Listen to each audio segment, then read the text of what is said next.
Olá, hoje com layout um pouquinho diferente, vamos abordar a farmacologia da dor, dando continuidade ao que a gente já vinha trabalhando nas aulas de inflamação. Agora, de forma mais específica, a gente vai trabalhar os aspectos fisiopatológicos e o manejo farmacoterapêutico da dor e trazer algumas características que individualizam a forma de se tratar a dor. Para isso é importante a gente conceituar, né? Trazer o conceito do que é a dor.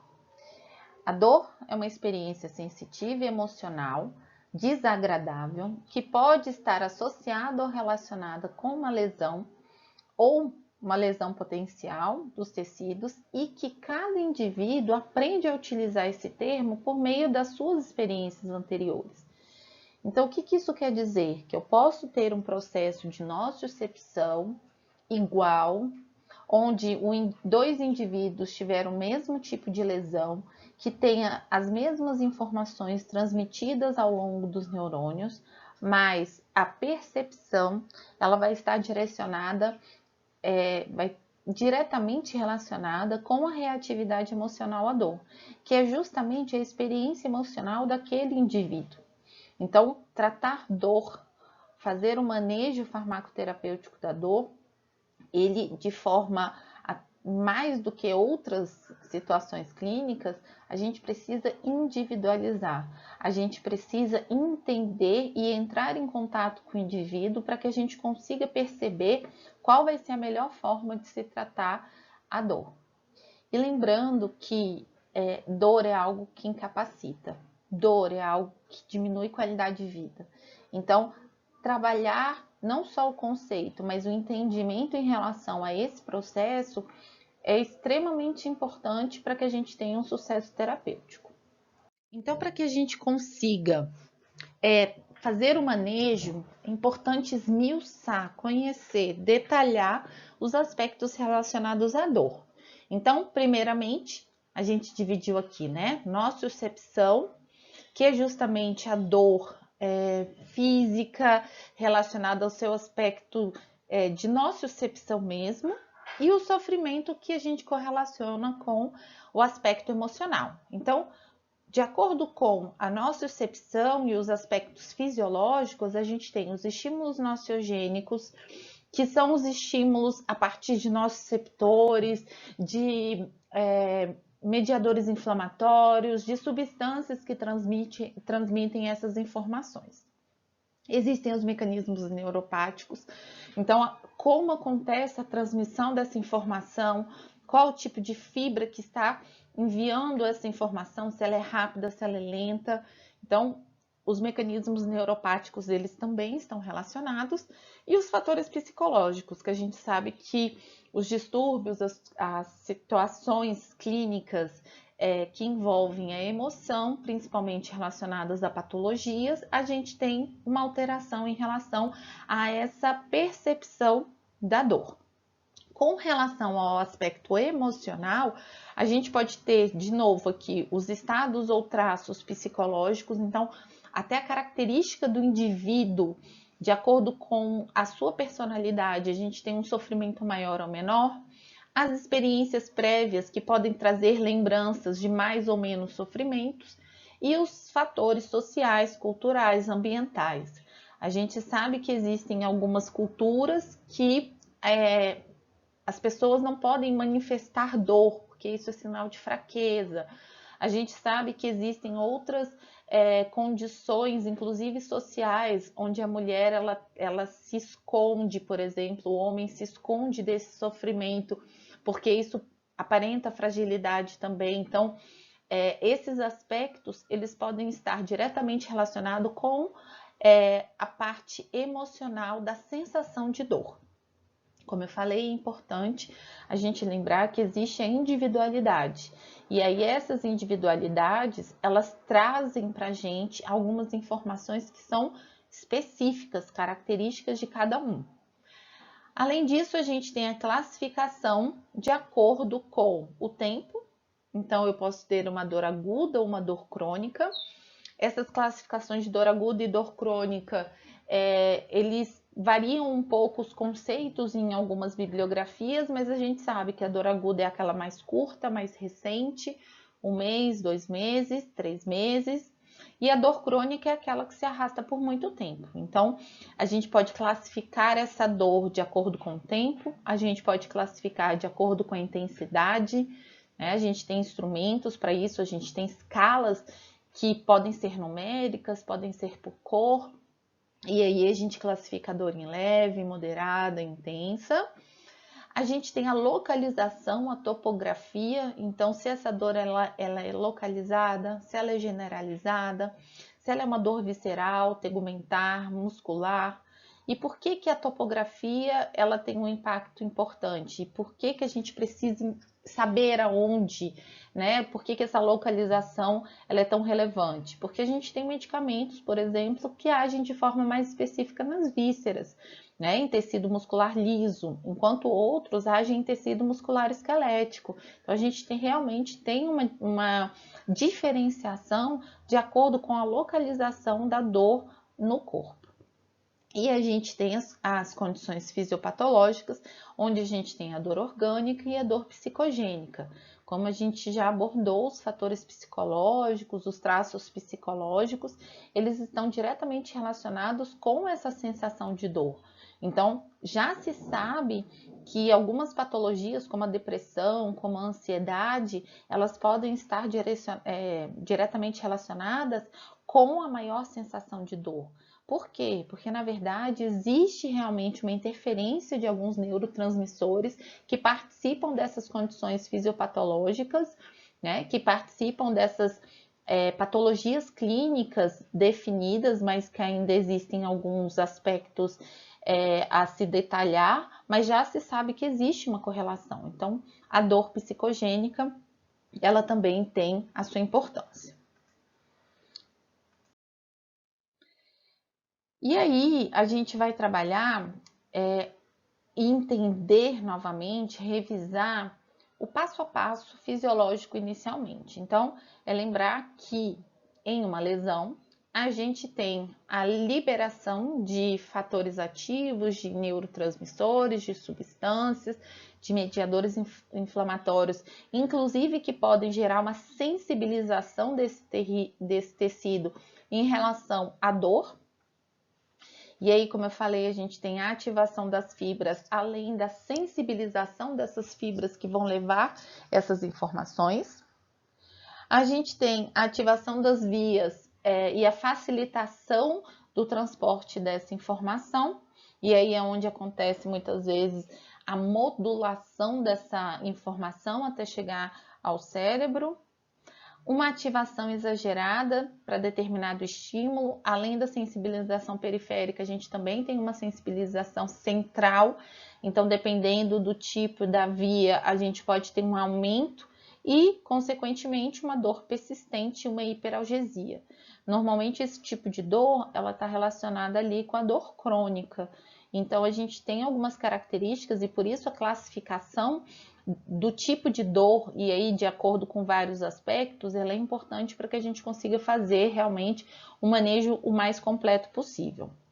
E aí, só relembrando, como a gente já viu nas aulas de inflamação, a prostaglandina com seu papel importante, então a partir de um estímulo mecânico, químico, térmico, a gente tem disparado o potencial que gera essa informação relacionada à dor, mas os agentes sensibilizadores, em especial as prostaglandinas, eles aumentam, eles sensibilizam, eles potencializam essa informação para justamente chegar de uma forma mais intensa ao sistema nervoso central.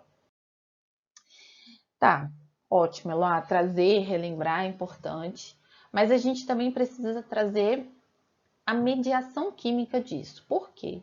Porque a partir do momento que a gente vai entrar com medicamentos, a gente precisa entender de forma mais minuciosa esse comportamento fisiopatológico, esse caminhar dessa informação para que os medicamentos possam interferir nos seus diversos aspectos. Até porque a gente sabe que existem diversos interferentes para a sensação de dor. Então, quanto melhor você consegue interferir de acordo com as características, melhor é a resposta terapêutica. Então, inicialmente a gente vai abordar o estímulo da dor no seu aspecto periférico. Então, como a gente já falou, a gente tem prostaglandinas, histaminas, bradicinina, que são justamente esses mediadores que sensibilizam na periferia a informação em relação a um estímulo doloroso.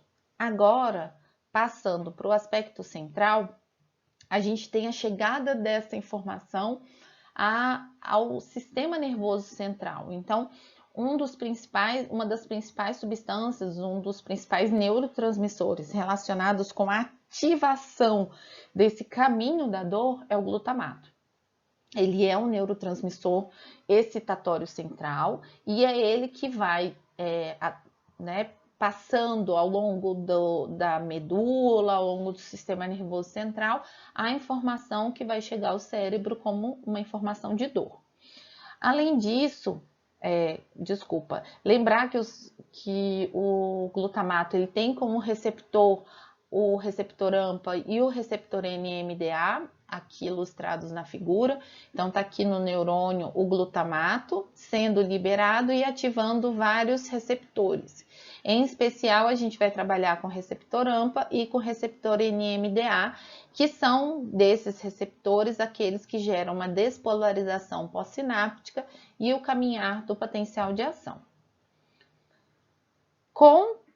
Junto com o glutamato, a gente tem a participação aqui de neuropeptídeos de substância P, que vão ativar outros receptores, receptores também pós-sinápticos, que vão gerar uma resposta moduladora lenta, mas estimulando esse processo de dor. Então, além da gente ter essa resposta teoricamente rápida, mas de continuidade do estímulo da dor, a gente também tem a participação de outras substâncias que ativam, que modulam, que geram a continuidade mais intensa desse potencial de ação da dor. Então, perifericamente, a gente tem os mediadores químicos, a gente tem os mediadores inflamatórios, a gente tem as ativações ali dos receptores e a transmissão da informação, além da sensibilização periférica, e quando essa informação ela chega no sistema nervoso central, a gente tem a participação aí do glutamato e da substância P, dando continuidade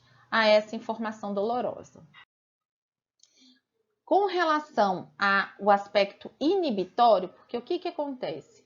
No corpo, a gente tem tanto a ativação dessa via da dor, então a partir do estímulo até a chegada no sistema nervoso central, para sua percepção e o retorno dessa informação, ele tem um caminho de ativação. Quando a gente tem esse tipo de resposta, a gente precisa lembrar que o próprio corpo ele se protege. Então, existe o processo de inibição. Não só um processo de inibição para situações do dia a dia, como a gente tem a via inibitória, que a gente vai falar um pouquinho mais à frente, que ela está ali relacionada, inclusive, com o processo de alimentação, então o movimento que o corpo faz para esse processo digestório, mas também em situações de emergência ou em situações onde a gente precisa de uma resposta que gera um estímulo doloroso, mas não necessariamente uma lesão. Então, nesse ponto, a gente tem os opioides endógenos, que eles são liberados a partir dessa informação que eu tenho em relação a um estímulo doloroso. E esses opioides endógenos, eles ativam a inibição. Então, eles promovem aqui uma inibição da despolarização dessa membrana. Automaticamente, eu não tenho a liberação do glutamato nem do neuropeptídeo P. Então, a gente tem substâncias endógenas que agem em receptores específicos, em especial o receptor Mi, que são substâncias que protegem esse organismo.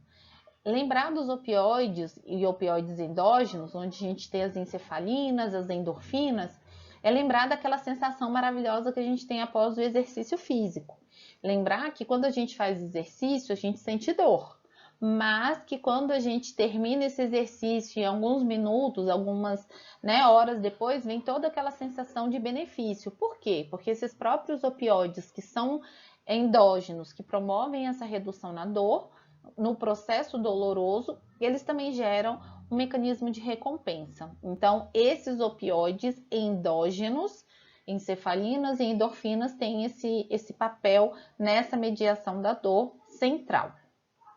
Além disso, a gente também tem a participação da noradrenalina, e aí no caso da noradrenalina em receptores alfa-2, quando a gente fala de atuação da noradrenalina em receptores alfa, a gente está muito mais, a gente lembra muito mais da ação da noradrenalina periférica. No sistema nervoso central, esses receptores alfa-2, eles não têm uma atividade de inibição da liberação da noradrenalina como a gente vê em outros tecidos. Nesse caso, a gente vai ter uma ativação ao ativar, né, esse receptor alfa-2, eu também vou gerar uma resposta de inibição da liberação desses neurotransmissores aqui. Então, noradrenalina ativando o receptor alfa-2, gerando uma inibição do estímulo doloroso.